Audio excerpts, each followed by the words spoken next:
Alex Riley, I love Alex Riley, and I have a lot of great respect. And I don't know, I have suspicions that he's locked up on an NDA with everything with it. And it's not my place to tell what I believe because I was not in there. But I rode with that man when I first. A lot of people don't realize when I went back as Ryback to WWE, and I was still Skip Sheffield, and I started my live events before they debuted me as Ryback.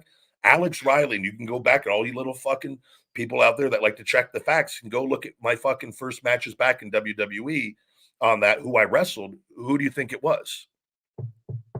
Alex Riley with that. And who do you think I rode with? He rode with me because I had the free car when I went back on the road. He rode with me. So I spent some time with Alex Riley and got some pertinent information on because that situation happened prior with all of this. And what I'll tell people is, and my goal is I hope Alex Riley needs to be the one that comes out and tells the story because only he can with it. But I will always have that man's back because I witnessed them destroy his career. And this guy had everything to be a top star in the company. And he had a great attitude. He had a great look. He had a great work ethic with all of it. And he was over and he was getting over and he would have got more over. And Cena played a huge part. And this is why people, and I always put over Cena for wrestling in the ring. And I loved wrestling him in the ring. But there was another person, and I call it the Bill Cosby effect, where you can't get caught up on the guy that you see on the screen. You think that's them all the time. It's not with all of it. And none of us are perfect. All of us have done things, but it's the abuse of power with all of this.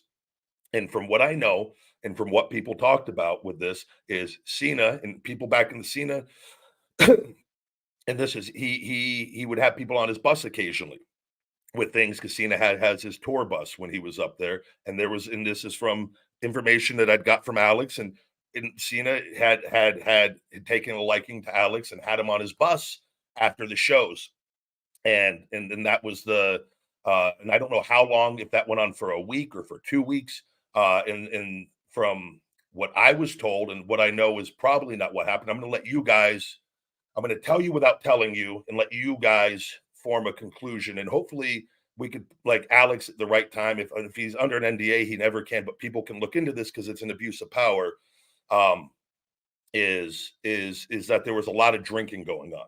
All right.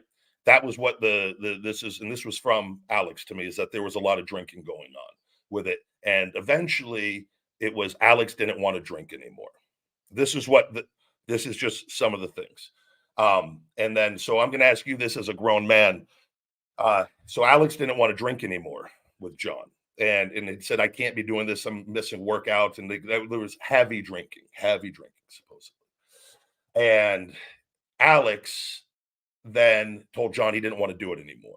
Now, do you think as a grown man, if you would just say you're John Cena, okay, Shawnee, and I'm Alex Riley, and if we're drinking and you have me on your bus every week, and we're drinking and we're having a good time, and I tell you, hey, Shawnee, man, this is kind of affecting me, my life, my workouts. Like I don't really think I can hang doing this. I kind of just want to take it easy for a little bit.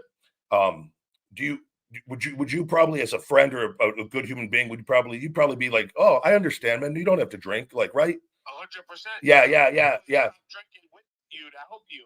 Yeah. So this is what happened though, and I'm gonna let you guys see if this is a rational thing that a grown man would do. John acted like an ex a scorned ex who had just been done wrong. John would sit by the monitors, and I'm not the only one. I would sit right next to him with this because John would sit by the monitors and just destroy Riley and just talk about how much of a piece of shit that he was, how horrible that he was every single day.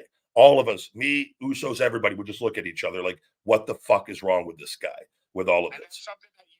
I swear to God, I witnessed this every fucking day by the monitors when Alex was in there while he was still up there with all of this and all of this. And John would just bury him and just could not let it go. And all of us, and we've all had discussions, the other talent, and I know enough information that I'm not going to say, but there's been people that have said, I've seen type in the comments what they think that it is. And I would say there's probably a very fucking good chance that that's exactly what it was with it. But it's not my place to say it. And they think what they did, so again, What anyone wants to do with their life with two adults, two men, women, whatever. I don't care about that. What I care about is what I witnessed afterwards with the abuse of power.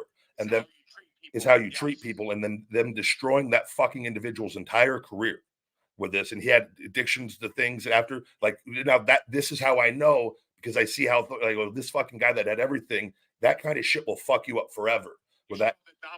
The domino effect. Went after, yes. And they and I will always speak highly of Alex Riley, because that man has been nothing but professional. It was hardworking and did everything. And I witnessed it firsthand. And I witnessed the things that happened with me and lived it with that. And that guy did nothing fucking wrong.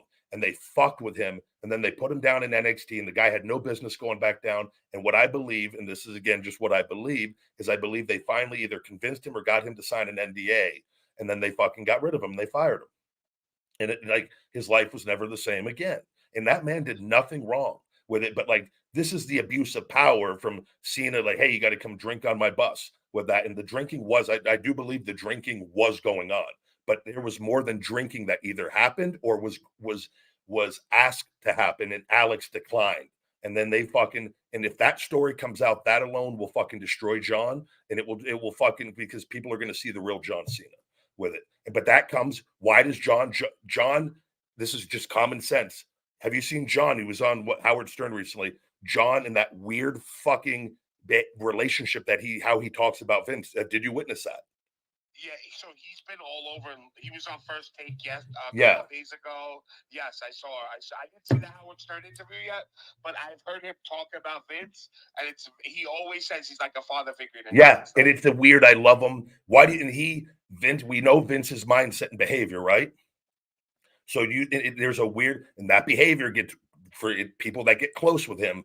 It's a thing. People emulate it. Yes, and this is where I'm just like, it's an abuse of power with all of this. And I've witnessed this with John, with me, after a tag match when people were cheering for me and not for John, and where he had that little kid fit like outside the ring. I've talked about this on the show multiple times, where John latched on and was tagging with me, and it was chanting "Feed me more" every night. And John wanted to, it was his idea. He goes, whoever they're cheering for starts the match. I started the match every fucking night we tagged. Finally, one night in a town, he was on the apron desperately trying to get people to chant, "Let's go Cena, Cena sucks." I'm getting ready to lock up with one of the Shield members or whoever it was. I think it was, one of the Shield members. And it was me, Cena, and Sheamus, probably before the Elimination Chamber match doing the live events.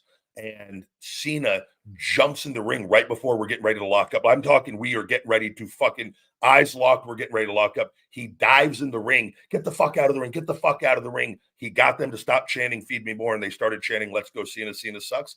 And like, and I go, no, we locked up. Like, I just like John, like a little kid, pouted and sat on the apron. He wouldn't tag in all match until the very end. He didn't get in. He wanted nothing. I got to the back. He's fucking like, he went off on Sheamus, and then he said to me, "I can destroy your fucking career. Do you understand me?" And I just like, I go, what the fuck is wrong with you? Like, what do you, I'm literally fucking getting ready to lock up. You dive in the ring like a psychopath and tell me to get the fuck out of the ring like a little kid. Like, you're not going to talk to me that way. My first instinct is, fuck you. You get out of the ring. I don't care that you're John Cena. I'm fucking Ryback. Get the fuck out of the ring. Like, but it's an abuse of power, and it's a weird fucking mindset. And that's why I know, like, that Riley story, there's way more. But Riley has to be the one. He has to have the courage to speak up. He has to be the one. He's the only one that could do it with it. And I just know, what I know from things that he told me, and I could tell how uncomfortable he was that there was much more that had happened with it. And none to his fault, nothing to his. This guy is a great human being, and that, but like, I could tell he's scared. He's scared. And he said, he goes, and he's literally said, I don't want to destroy another man's career. So you take that information right there.